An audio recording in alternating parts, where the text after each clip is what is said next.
Yeah, so welcome everybody. Certainly great to be back here to talk about the North Central region, the climate and drought outlook from the hinterlands in the east here, over here in Ohio.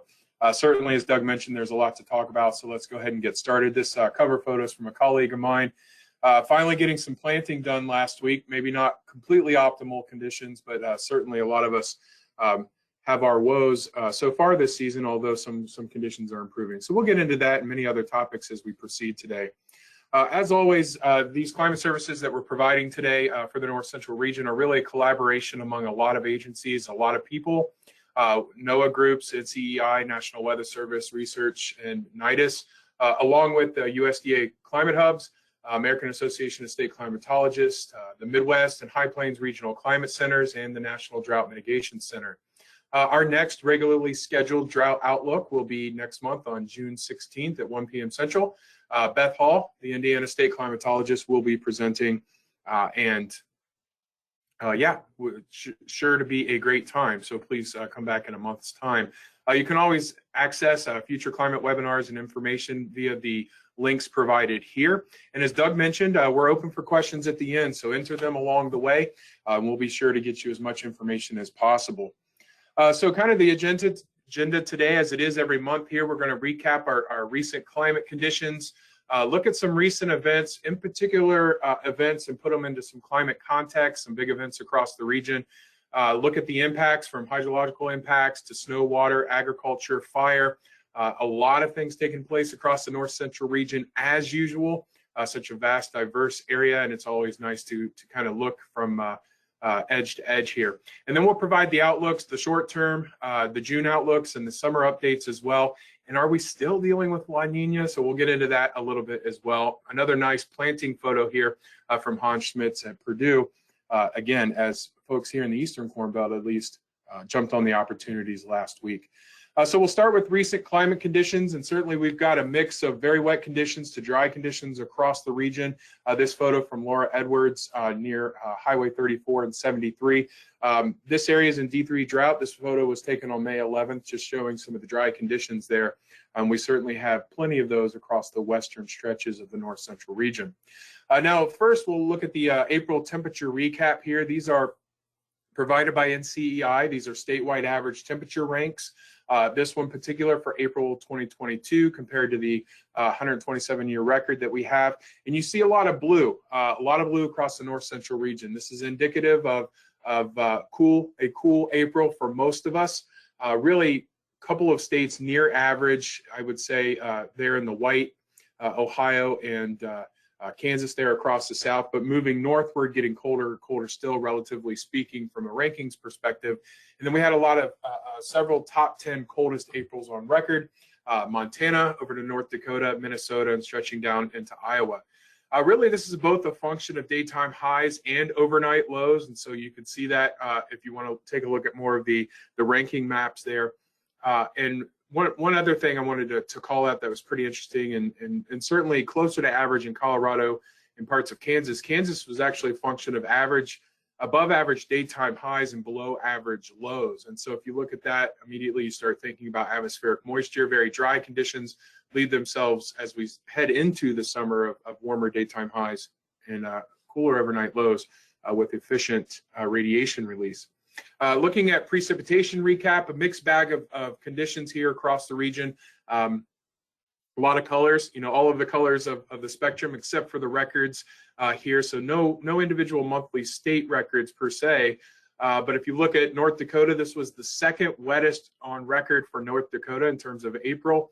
So a big switch here from even recent drought conditions, certainly this time last year, heading into very wet conditions this go round. And so also the seventh wettest for Minnesota, and above average really stretching across most of South Dakota into the Great Lakes, Upper Great Lakes region, and also Missouri.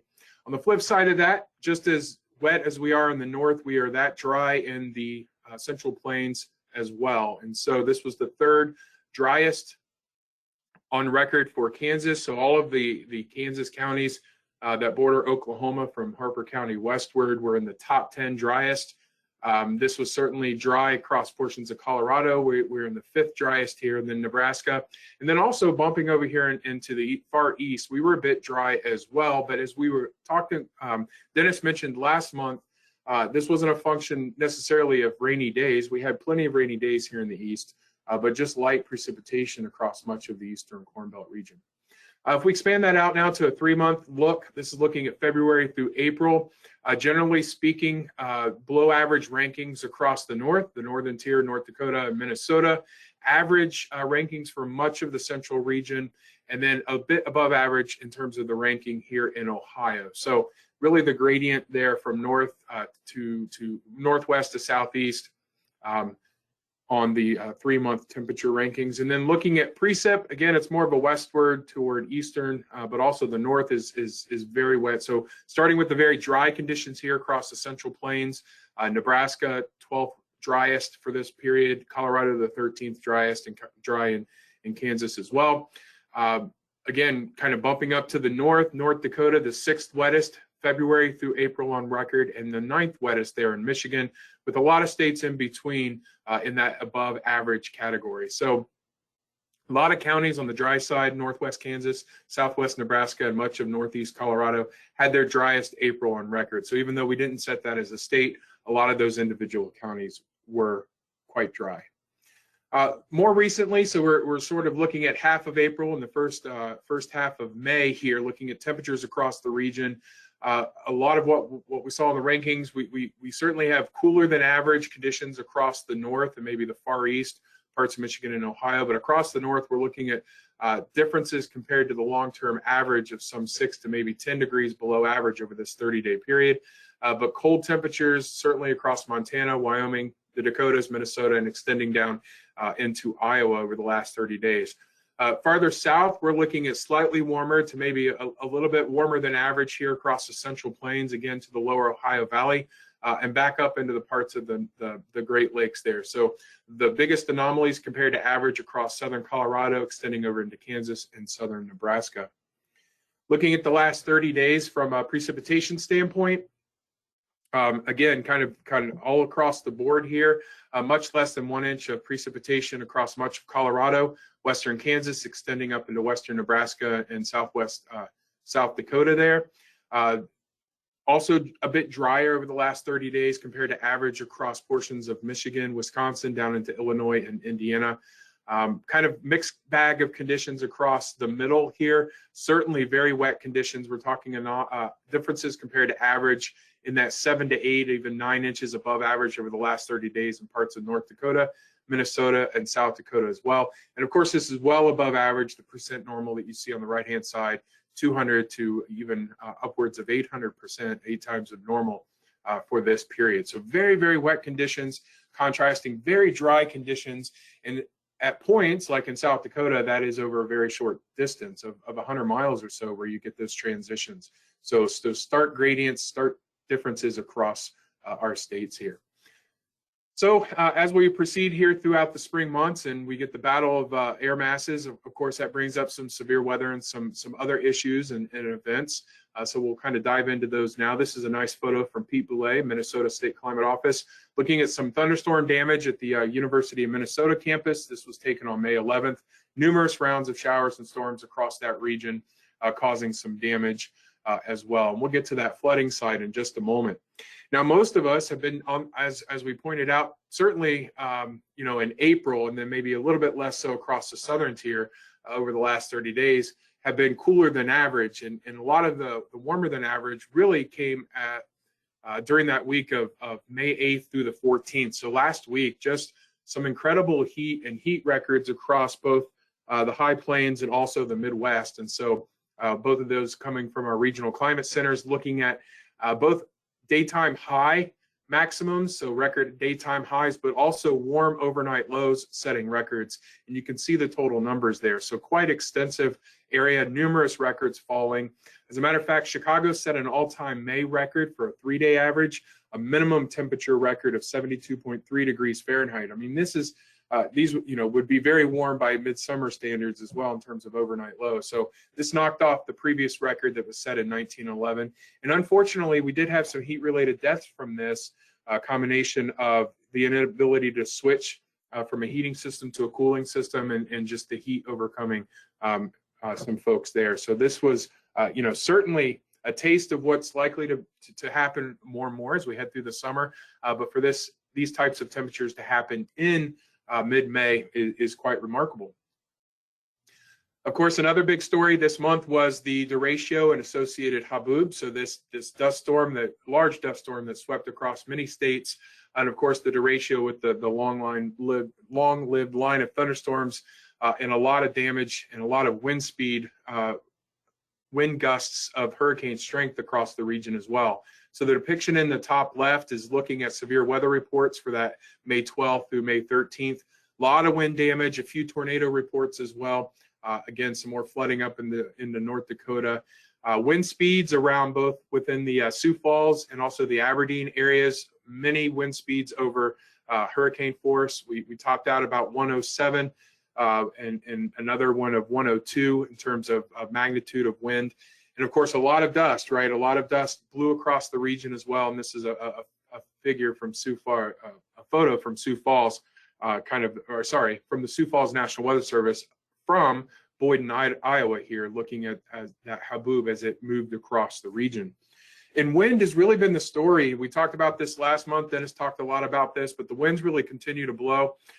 Numerous states have conducted wind speed analyses, Colorado, Kansas, South Dakota, and others, really showing some of the windiest conditions on record for the month of April. And these are persistent and well above average. And the graph on the left is really kind of getting at that. This 10 meter or about 30 feet wind speed anomaly. So differences compared to the long-term mean, just showing very strong, well above average wind speeds across much of the north central region.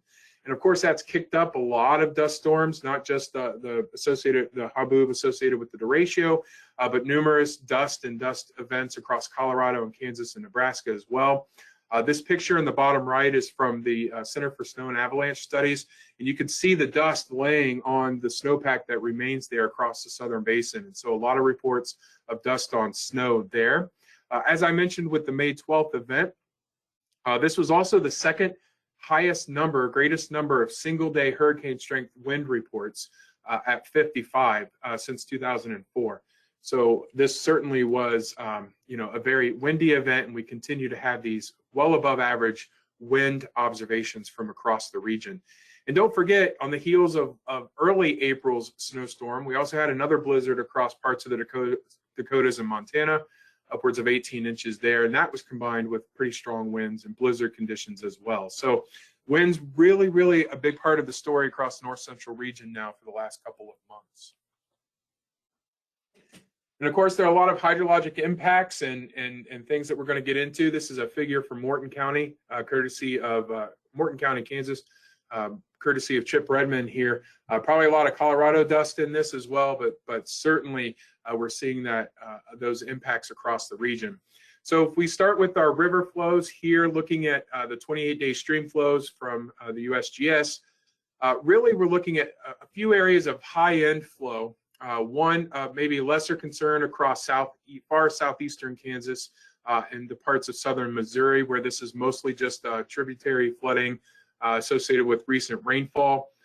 Much of the north central region, Iowa, Illinois, Indiana, Ohio, Wisconsin, Michigan, green, a lot of green on this map. Really, these are normal from a percentile perspective in terms of flow this year. Some above average mixed in there as well, but certainly very high end flows across portions of the Red River, the north here, Red River in North Dakota and northern Minnesota, along the Red River again, and also some high end flows along the James, and then the border there between Minnesota and Ontario. So areas around the Lake of the Woods, Rainy Lake, Namakan Lake, all of these lakes are really in their top two in terms of record high lake levels as well. So a lot of flow, river flows into those regions that are impacting and having a lot of impacts on docks and some shoreline problems there as well. So a lot of water there. And equally, again, on the flip side, low inflows across western Nebraska, Kansas, and eastern Colorado. You can see that in the orange and red, and then extending up into Wyoming and parts of Montana as well. So big changes across our region in relatively short distances. Again, these water issues, looking at photos that I'm sure several of you have seen photos coming over our social media accounts and things, looking at heavy late season snowmelt across the North Dakota, Minnesota, combined with frequent heavy rainfall, really, leading to high levels there along the Red River. The North Dakota governor actually sent the National Guard to shore up some dams there in North Dakota along the river. Along, again, that Ontario-Minnesota border, International Falls record precipitation to date here this year, going back 100 years. There's a link provided there for a little bit more in terms of impacts along the Rainy River Basin. But this photo here on the right from Mary Ellen Kennedy shows the impacts of that as well. So this is a covered dock that's been inundated by water. So a combination of the water, the ice out, there was some ice shoving and things like that as well, and some shoreline erosion from this. The James River, there's ongoing flooding along the middle reach from Columbia to Huron, South Dakota, and we'll look at the forecast in a moment. And again, some of that minor flooding along the tributaries in the lower Missouri. Switching now to soil moisture across the region, and again, that's going to follow in terms of our precip and what we've seen. So on the left-hand side, we're looking at the current ensemble mean modeled soil temperature across the region. The green indicate percentiles that are saturated, so in the 80th, even up to 95th percentile in portions of North Dakota, Northeast South Dakota, and Minnesota. So plenty of soil moisture, saturated, abundantly saturated conditions up there. When you get to the beige, the orange, and the reds, we're talking about soil moisture deficits, or certainly these very dry soil moisture conditions across eastern Colorado into Kansas, Nebraska, and extending to over into parts of Iowa and southern Wisconsin, and close to, we could say, historical percentiles in that 30th to 70th percentile in the white shaded regions across the eastern. Again, not too many soil moisture concerns, although we've had some extensive drying at the surface due to the recent heat. There's still plenty of subsurface moisture available. We can also see from the topsoil moisture percent short to very short provided by Brad Rippey at the USDA, that again, even in the eastern areas, we've seen some slight increases in the short to very short in response to last week's heat, but still looking pretty good there. If again, looking at parts of North Dakota, South Dakota, and Minnesota, we've seen decreases in that percent short to very short. So the saturated conditions really helping to ease the drought across parts of North Dakota and South Dakota and Minnesota. And conditions continue to dry even more so in Colorado. We've seen or I should say, Nebraska and Kansas, maybe slight improvements in parts of Colorado, but again, that region is really dry. All right, so now as we are heading, transitioning between spring and summer, we can talk a little bit more about evaporative demand. We often refer to this as the thirst of the atmosphere, and this can be a precursor for water stress. And so evaporative demand is really an attempt to quantify the potential loss of water from our surface. And this is driven a lot by atmospheric components of temperature, so our temperature, but also wind speed, humidity, and cloud cover are effects as well. So the way you can interpret this is if there are periods of high evaporative demand, these are often connected to droughts and increased fire risk. So if we're looking at the 1 month EDI, the evaporative demand drought index here, I think obviously areas of Colorado, western Kansas, southern Nebraska really stand out in those extreme categories where the evaporative demand is very high. And we are essentially, this is just highlighting the drought and the very high fire risk that we have in this region as well. There's limited demand indicated by the blues that you see, again, across those heavier rain areas and the areas of flooding across the upper Midwest and the northern Great Plains. And across the Ohio Valley, it's really a growing demand. We find basically we had the cooler early season. We had the 1 week of warmth. It's probably reflecting a little bit of this as temperatures start to creep up a bit. We get some evaporative demand of that surface moisture there across parts of southern Illinois, Indiana, into Kentucky and southern Ohio as well. Looking at our river basin snowpack here. So we're first looking at the Missouri River Basin mountain snowpack water content. The upper Missouri is having a little bit slower of a melt off compared to the lower, with more cold conditions and actually snow expected this coming weekend. So that's really going to continue to slow that melt there. But if we're looking at our melt out here at the total above Fort Peck and also total Fort Peck to Garrison, both did not reach their typical peaks indicated by that red curve that you see on both these graphs. Above Fort Peck, it reached peak on April 29th at about 13.5 inches of snow water equivalent and 85% of the normal peak, while the Fort Peck to Garrison reached its peak on May 3rd, again about 13.4 inches and about 92% of the normal peak. So obviously melt season and flow out of those basins is ongoing. Looking at the Platte River snowpack, both the total north and total south, again, neither reaching their long-term averages. North Platte reached a peak at 18.4 with and about 85% of the peak is remaining. And then there at South Platte, 12.2 with 68% of the normal peak remaining there. Switching from snow over to our Great Lakes, looking at the figure on the right-hand side, obviously we've gotten rid of our ice cover across the region. So total ice cover is well less than 1% here. Temperatures certainly in the southern lakes, Lake Erie, southern Lake Michigan, and Ontario are increasing temperatures. We're getting up close to the mid 60s or so in parts of the western Lake Erie Basin. Still much cooler temperatures across the north as usual, but those temperatures continue to increase across our lakes. We have had our first Lake Erie predicted bloom of the harmful algal bloom severity. Looking at the graph there on the left-hand side, right now we're predicting, they're predicting less severe than last year, so a bloom severity of about 5. A lot of this depends on how much runoff we see over the next, say, 2 to 3 months. Certainly, we didn't have a lot of early season runoff, so that's why the prediction is less than what we saw last year. Looking at the levels across our lakes here in the north central region, they're certainly rising after seasonal lows, so hitting the seasonal lows back in the winter. They're still down, overall from their overall maximum. So, the last several years, a lot of high lake levels. Certainly, they've come down over the last couple of years, and now they're still below those maximum levels. They're still above the long-term averages, though, especially across the lower Great Lakes.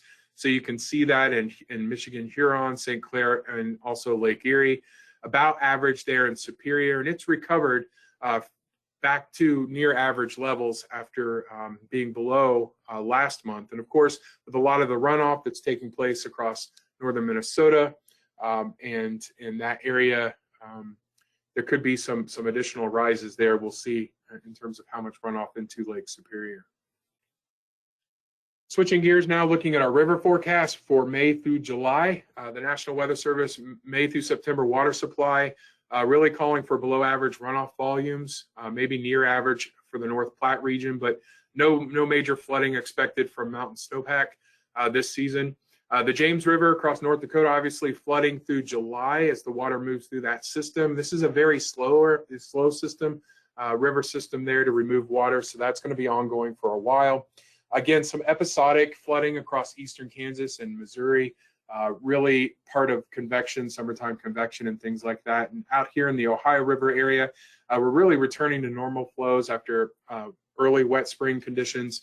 So we're expecting maybe some scattered minor flooding possible, but no major issues along the Ohio River. So looking at the hot off the presses, the U.S. Drought Monitor that was released this morning, certainly we can see the differences across the north central region. Out in our western states here from Montana, North Dakota, extending down into parts of Wyoming, South Dakota, Nebraska, Kansas, and Colorado, we remain in our moderate drought to even D4 exceptional drought. We've got this exceptional drought in parts of southwestern Kansas, in southeastern Colorado there. So That is obviously indicative of the very dry conditions, but we've seen improvements across Minnesota, the Dakotas. We've seen improvements across Illinois through much of the season as well, in parts of southern Wisconsin and Iowa. And then again, not too much concern in the eastern Corn Belt region on a whole. So we can zoom into this a little bit closer, compare this week to last week. We have overall seen a slight uptick, or slight down in, I should say, slight overall downturn in the total D0 to D4 category, but we've seen slightly more D4, slightly more D3 and D4 as well. Again, kind of worsening conditions in parts of the West while we've got improving conditions in the East. You can really see that with the 4-week change. This is the 4-week U.S. Drought Monitor class change. We've seen just in the last 4 weeks on the wet side, the Dakotas, some 2-class improvements here, really showing the drought improvement across the northern plains and parts of Minnesota, Iowa, Illinois, and Wisconsin. And on the flip side, we've seen up to 2-class, even 3-class degradation here in parts of Colorado over the last 4 weeks. So more rapidly drying conditions in that portion of the north central region. So what about agricultural impacts? What are we seeing? Well, the dust is also impacting some of us here. This is from Elbert County, Colorado. Basically a pasture getting buried in some blowing dirt, and that's certainly what we're seeing across portions of the West, along with some other impacts from rain and cold elsewhere. So as far as our soil temperatures go for the week May 8th through the 14th, really pushing those 60s and 70s well into Nebraska, South Dakota, parts of Iowa, extending over to the southern portion of the Great Lakes as well. Still in the 50s and even some 40s there in the far north, combined with the very wet conditions, really putting a hamper on planting season across much of those upper tier states across our central region. Looking at the crop progress, again, thanks to Brad Rippey for these. Looking at the winter wheat progress percent headed, it's down. Certainly, it's down from the 5-year average. We can see that in Ohio, Indiana, all the way across into Missouri, and also parts of Nebraska and Colorado. Overall, if you look at the condition, we have seen some improvement. So even though the progress is lagging behind the 5-year average, we've seen some improvement here in the East. We can see that in the percent of good to excellent. While parts of the West, those conditions are not too great, right? The percent of poor to very poor have increased to parts of Kansas here in this photo, really showing the struggling, the thin wheat stands as well as wheat continues to struggle a bit. Finally, we got some planting right across some portions of the north central region in terms of corn and soybean planting. So a big bump up from the previous week across parts of Iowa, Illinois, Indiana, and Ohio on corn and soy, but still lagging well behind, 18% behind in corn over the 5-year average and 9% in soybeans. And then even more stark, progress there across North Dakota and Minnesota in both of these. So these wet conditions hampering the planting across the upper Midwest, cool, damp April really to blame in the East, and the dry conditions out west. A couple more, not to belabor the point here, but just showing oats, spring wheat well behind. North Dakota sugar beets, as you see on the right-hand side, this is certainly the slowest start there in the last 10 years. So some of these places are really, really struggling with the planting, and some decisions will have to be made here, certainly on whether they can or cannot plant this season.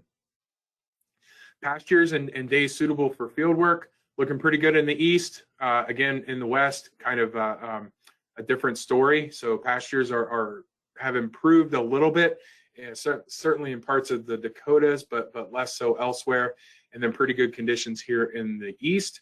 And then days suitable, big bump up this week for a lot of us in the southern states of our north central region. And again, fewer suitable fieldwork days across the north. Just can't manage to get those suitable field days there. And a lot of that really is because of the dampness, because of the coolness, this late spring onset. This is from the National Phenological Network Spring Leaf Index return interval. It's basically comparing how unusual, how late is this or early is this season compared to the historical record here. And so those dark purples across the north You know, you look at the legend there on the bottom right, and we're talking, you know, once every 20 to 40, really once every 40 years. So very late in terms of those onset of spring conditions. So late arrival there, contributing to those big planting delays that we saw, and still some remaining concern for near freezing temperatures in the short term with the outlook here. So briefly, just some other impacts. Certainly this rapid transition from cool April to record heat across the eastern Corn Belt has brought on a few crusting concerns. There have been some reports here in Ohio of having to replant due to the crusting, extending all the way over into Illinois as well. Some discussion on cattle being sold with the conditions in Kansas and Colorado, and early season problems, even with the some slight warm up, obviously, with bees coming out in the eastern portion of the region, but being hampered by the cold and dampness and the inability to forage. Certainly the warmer conditions have helped that situation of late. Of course, with the dry conditions, big impacts from wildfire. This is from the Nebraska State Patrol here. Fire on April 22nd near Cambridge. Fire has been another big part of the story here in Kansas and somewhat in Colorado as well. But Southwest Nebraska, numerous fires here in many counties. Some other cities, and even other parts of Kansas as well, Rising City and Macy in the Northeast. So multiple evacuations across the region, tens of thousands of acres burned. In fact, one of the fire chiefs succumbed to fire and was killed, along with 15 other injured firefighters near Cambridge. So that was all in Nebraska, the fires in Nebraska. We did have one wildfire reported this week in Southwest Kansas. And then also, contributing to this, obviously, low humidities, very low humidities reported throughout the region. Record number of red flag warnings reported from the National Weather Service Boulder office there.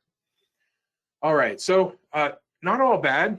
This nice photo from Pete Boulay in Minnesota, looking at a nice spring picture here as we turn our attention now to the outlooks to complete out today's presentation.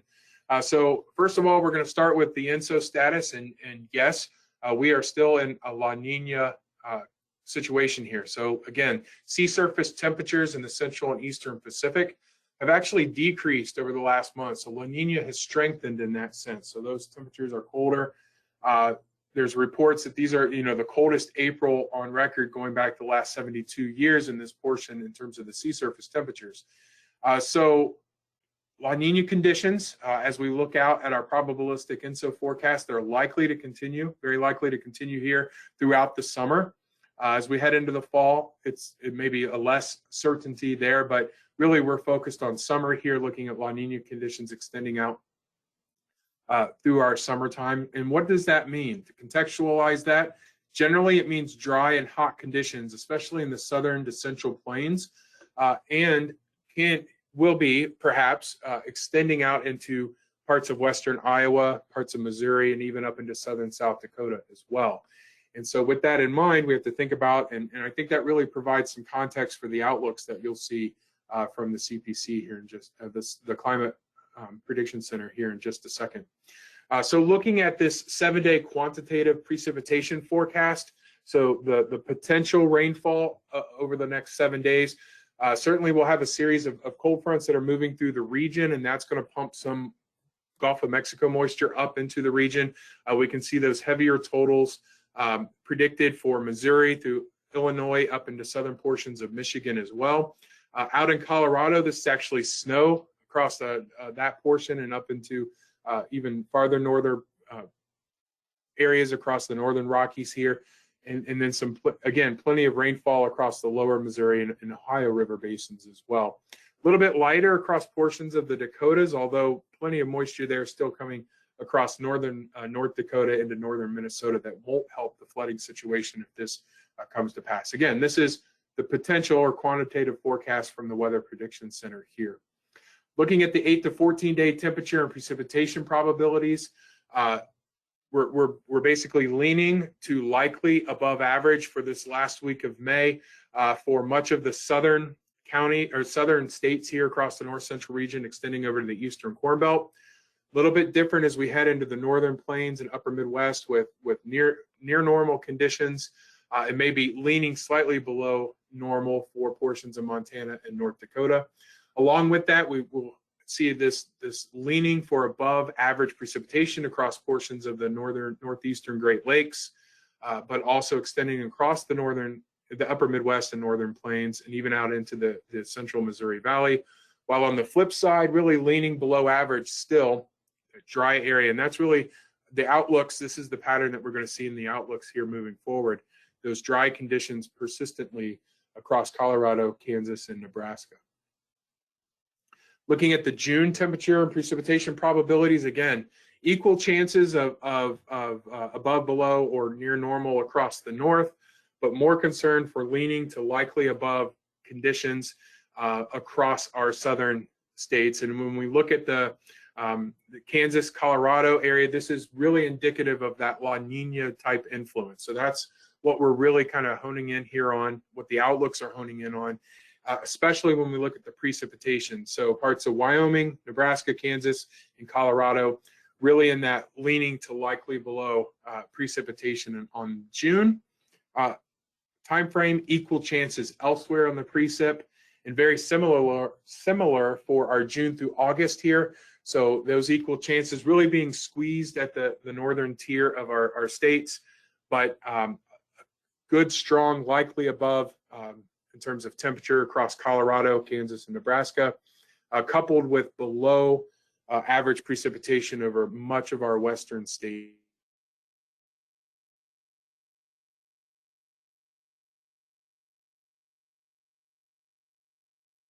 here.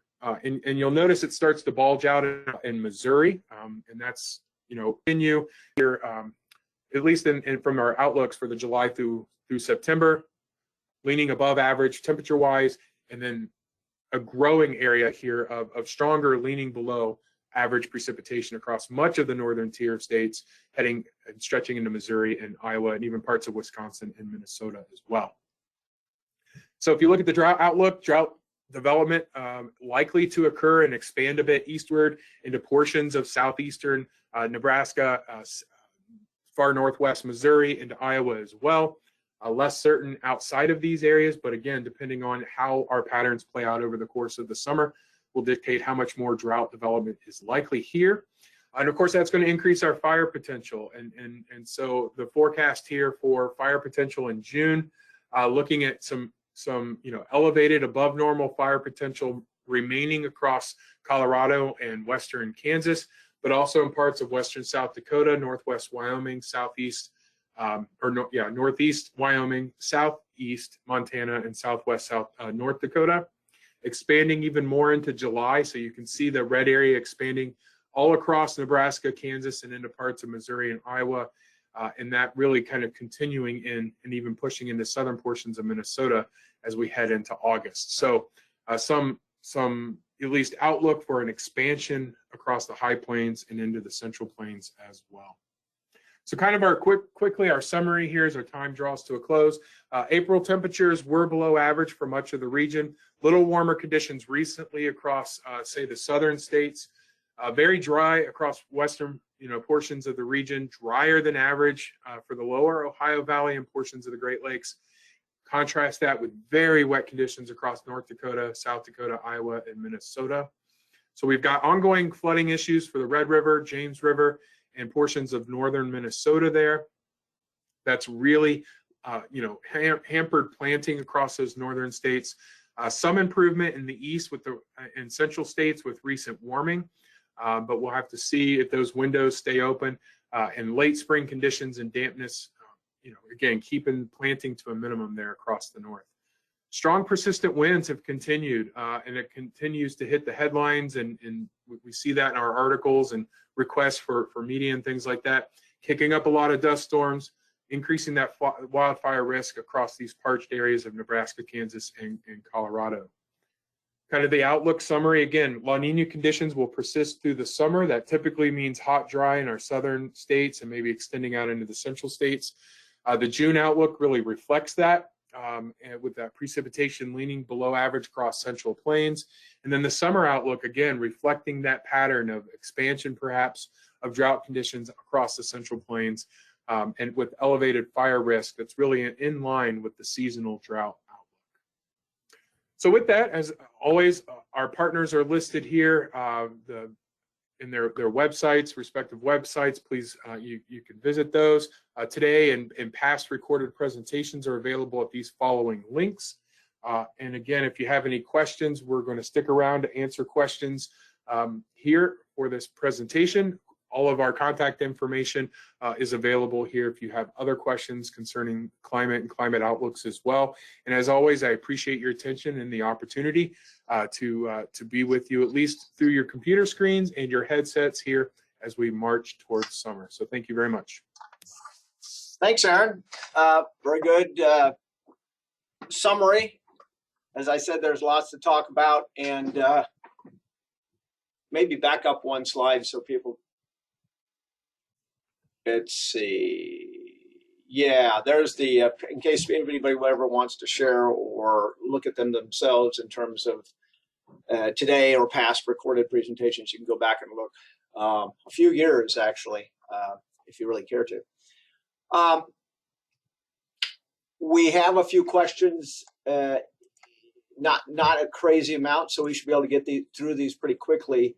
There was some question about how the 28-day stream flow slide that you showed up there on stream flows from USGS and the different coloring of the different dots. And we saw green and orange sometimes intermixed. And, you know, the green is something near average. And I think it's the orange that is below, or yellow. I can't remember the actual colors for that.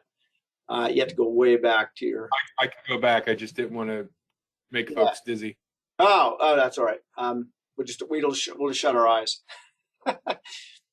Anyway, yeah, these sometimes these can be a little confusing because they may not follow what you might consider a logical sense. But as Dennis pointed out in his answer, sometimes it's a fine line between green and that next level down, that below normal. And they could actually be very close to that cutoff line, I guess is what we would say.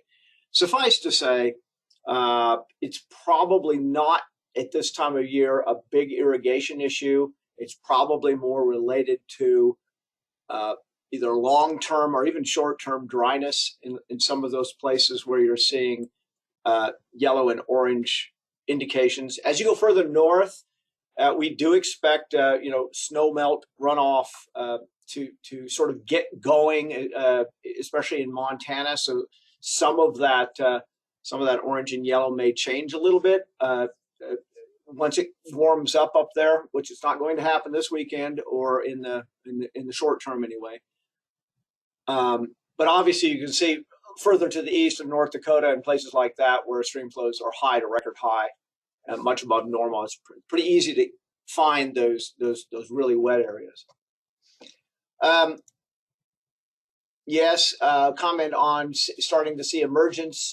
Maybe Dennis or Aaron in this, I think you already touched on it, but let's just touch on it one more time because it is kind of an issue this year in terms of slowness to emerge and plant crops, generally speaking, just generally speaking. And I know you covered it already, Aaron, but maybe some indication of how far behind we are. That might help answer a few questions from some of the folks compared to normal.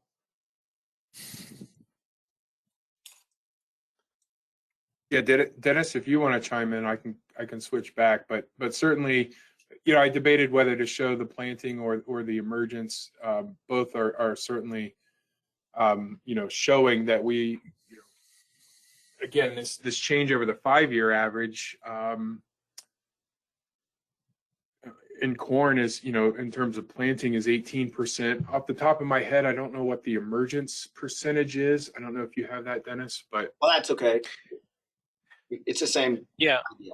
Yeah. I mean, basically, there were some people that did plant when we reached crop insurance date, which is middle of April, depending on where you are. And because we turned cold and wettish since then, seeds have sat in the ground for those folks who've done that, and they've not emerged. But now the delayed emergence is just because we're delayed planting. Now things that are planted will start emerging pretty quickly. But mostly this was a function, the delayed emergence is just a function of not getting things planted soon enough. Yeah, and combined with some of the emergence issues, we are seeing some crusting issues and the inability, and so they're to emerge. And so there's been some replanting already taking place here, for instance, in Ohio, because of that as well. And Aaron's got the planting progress there. If you looked at the corn emergence, the numbers would be similar. The soybean emergence would not look as bad because soybeans still tend to be planted later, so they emerge a little bit later. So we're not too late on soybean emergence. And I think, as we discussed amongst many of us, and there are people who are sort of interested in, let's say, annual fruit crops, right? There are no major issues this year that we know of, or have we run into any in terms of late freezes and all that stuff? Nothing that I have heard of on those. Yep. One question came in. It's more on the general climate side, is why have La Nina conditions lasted so long and not dissipated as originally thought? And I'll give you my hypothesis as opposed to an answer. So my hypothesis is we really don't know. This is only the third time where we've had a La Nina last this long, potentially into the fall and even winter this year. Since what? Is it 1950? Dennis? 1950. Yeah. And so this is rare. All right. So forecasting this rare type of event is nearly impossible with the kind of tools that we have to work with. Aaron or Dennis, do you have any helpful hypotheses you would like to present? Well, I will say, I mean, not just the fact that it's rare to have this type of event, but the fact that, in our observational record, we don't have that many, right, to compare to in general either. And so, El Nino or La Nina conditions. And so that, can limit us a little bit. Certainly there's a lot of uncertainty. As far as the reason for this year, I mean, I don't have a good reason to other than, I think there'll be plenty of folks studying it, and there's certainly some hypotheses out there, but. And if we have some ability to go back and look farther back at El Ninos and La Ninas using, there is an indicator called the Southern Oscillation Index that is not as comprehensive as the data we have since 1950. But there have been a couple other times we've had these several year La Nina events. They still are pretty rare. So it's hard to forecast something that is fairly rare. Yeah. All right. Any extra comments on the damage that caused the derecho, first of all, that we had a week or two ago? And to my knowledge, most of it was structural in terms of infrastructure, silos and things like that, and homes and trees. To my knowledge, Dennis and Aaron, that wasn't a big impact on crops, other than the dust. There was, unfortunately, one life lost in Sioux Falls. Oh, yeah. There didn't sound like there were much in the way of livestock lost. There were buildings that were damaged, but they were able to manage getting most of the livestock out. And yes, it was pretty early for most of the crop damage. Like we talked about, there's barely any emergence. So the only thing that would be happening now is anything that was emerged a little bit might have been damaged a little bit. Or if something was planted very near the surface accidentally or for some reason, it might have exposed that. But the overall crop impact is going to be relatively small. Yeah, from that event by itself. Yes. Yep. And the other comment was, it seems like we've had 5 or 6 of these derechos over the last 3 years, And I'm not going to say that's that uncommon. The season, as we discussed amongst ourselves yesterday, is basically made August for derechos for the most part. So during the warm season, basically. This was an odd one in its direction. Yeah. They tend to be more west to east in some form. This one had an easterly component, but much more of a northerly component. It moved more north-northeast, so it was an oddity that way. Yeah, and this is going on a limb a little bit to say that the further west you go, these derechos are more likely to, even though it's rare, to move from southwest to northeast. As you go further east, they move more northwest to southeast, but that's very rule of thumbish. Anyway, North Dakota has been seeing a trend of delayed planting due to excess precipitation in recent years. Correct. Good question. This is all for Dennis. Is this a symptom of climate change? Is what a symptom of climate change? The trend of delayed planting due to excess precipitation. North Dakota. This is strictly North Dakota. Okay. Strictly North Dakota. Okay. I mean, it is definitely an issue that we point to as something we have seen in a change in climate. North Dakota has a relatively short season anyway, and that area has become wetter, and because it's wetter, it doesn't dry out as quickly. Most of our northern states have shown some component of getting wetter in the spring, particularly, some in the summer, but it shows up more in North Dakota.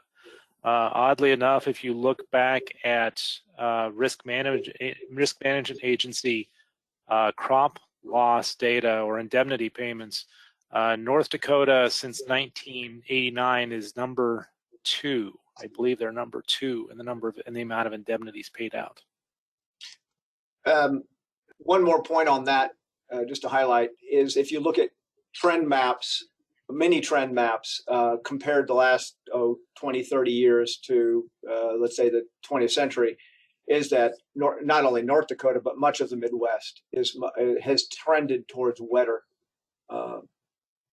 conditions, at least annually, and I do think in the spring too. Yeah. Okay. That's correct. What is the emergence temperature for prairie grass? More or less. I'll give that one to Aaron. Aaron from Ohio. Anybody know?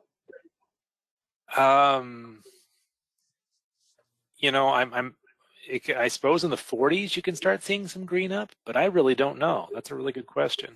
Well, maybe just talk about cool season and warm season a little bit. Right. That's where I was going to go next. Is that rangeland in the northern plains is mostly made up of it's not all the same grass, but it's a lot of cool season grasses that take advantage of cooler spring temperatures and the rainfall to green up and grow more efficiently from that April to June timeframe. That's why we point out the issues there when we miss out on the precipitation in the springtime, because later season precipitation is less likely and doesn't help the cool season grasses as much. Is the La Nina back to back an indication of climate change? And I would say we don't know necessarily the answer to that question. Anybody else? Okay. Kind of a near-term issue, and it could be a serious one, I suppose. How extensive is the possibility of frost and or freeze this weekend? If anybody's been looking into that, someone might want to look at I think North Dakota, there is some concern there. Yeah. So, yeah, I know it's going to get down to the 40s all the way down here in Kansas City. So I expect it to be somewhat chillier up to the north and northwest, where they're expecting actually, I think Aaron might have mentioned it, heavy snows and such. And if not, go to weather.gov and you can certainly see what the snow is coming. Which is, I think go ahead. no, in our conversation, folks in South Dakota, Iowa, Minnesota talked about, low mid 30s. Certainly a better chance north of there. Yeah. It's a one-day shot, yeah, pretty much. If it doesn't happen, is it Saturday night? It won't happen. And there are freeze watches or freeze advisories I noticed in western Nebraska, eastern Wyoming, I believe. Okay. Yep. Another comment along these lines. Given the drop in temperatures expected the weekend with the winter storms, the crops that were coming forward from the swing from heat, the bees and out and about, are the crops going to see yet another swing of impacts from the delay, with the delay in planting? Oh, yeah, that's the first part of the question. Yeah, so delay in planting, delay in emergence, delay in what? With these cold temperatures,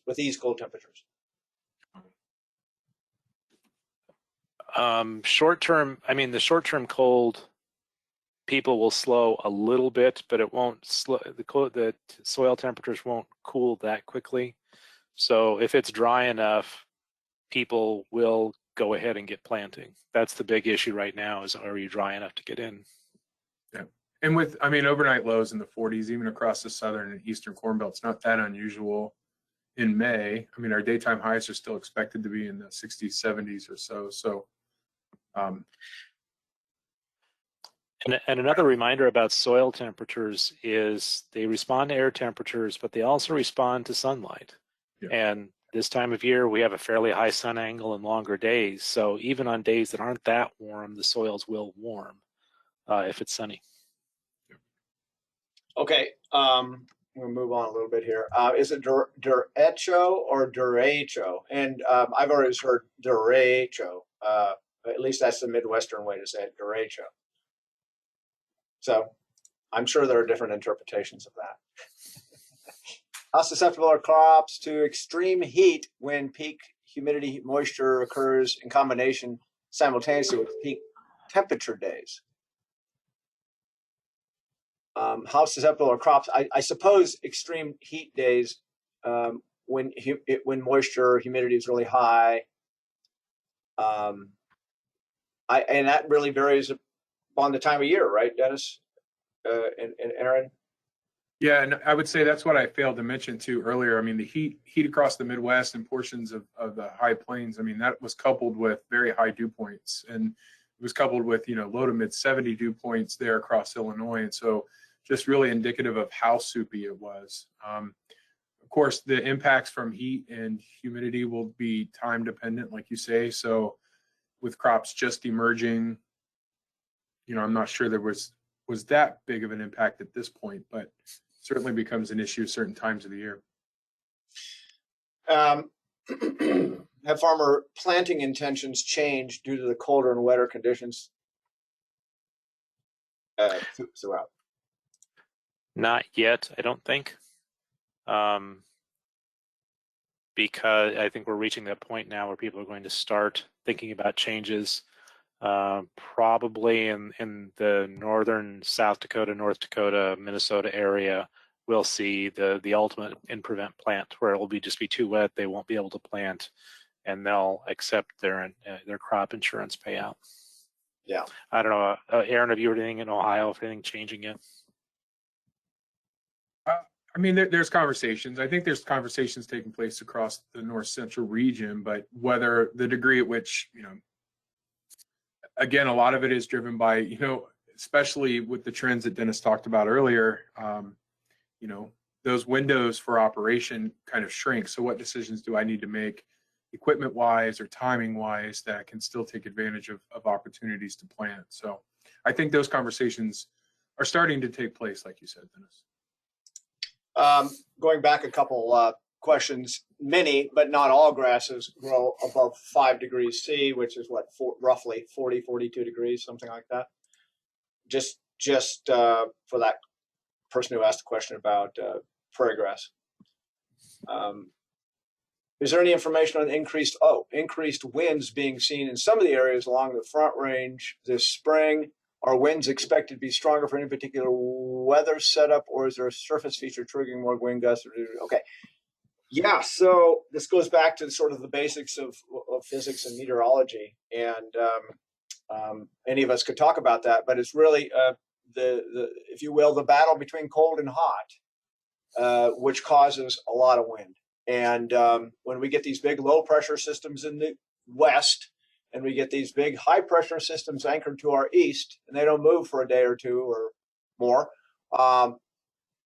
you have what we're actually seeing along the southern plains, sort of southern high plains today, is a lot of wind blowing north toward the northern plains, to be honest, and you have these all these what we call red flag warnings, but really what it is are sort of, if you will, good days for bad fires to occur.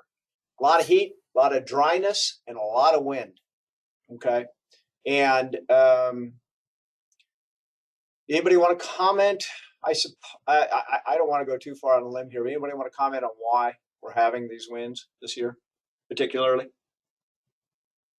La Niña, anybody want to speculate?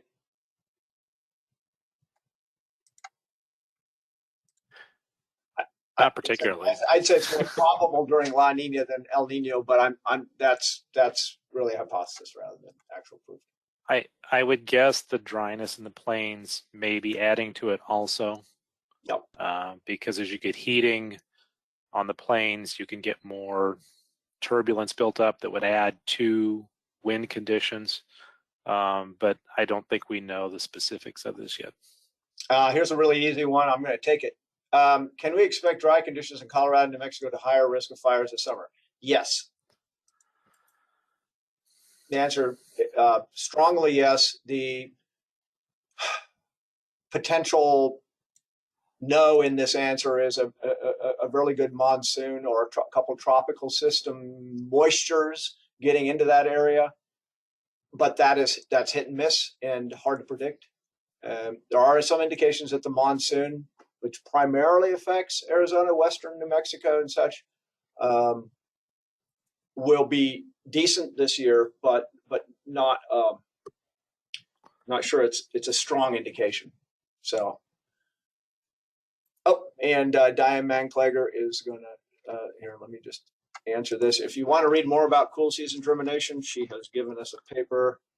I'll just say thanks, and then I'll say send to all, and hopefully everybody can see that. I don't know if that's true. Some comments on derecho being a Spanish derived word, and it is derecho, long A. Will prevent plant be as extensive as in 2019? And I think, Dennis, that's a pretty easy one for you to comment on. Yeah, that's a no. That's a no. Yeah. Yep. And then finally, we don't know what derecho means. We changed the name to Gone with the Wind. Oh, thanks, Rod. That's another way of saying it. Yes, Gone with the Windstorm. That's what we can call it. So that pretty much wraps it up. Thanks for you who've stayed on a little late. I apologize for taking so long, but we did have a lot of questions and such. So it is Spanish for straight line winds. Yep. Thank you. And we will see you next month with Beth Hall from Indiana giving the talk. Appreciate everybody there, or everybody on the call today. Thank you very much, Aaron, again, and Dennis for helping out. Have a great weekend and month. Bye-bye.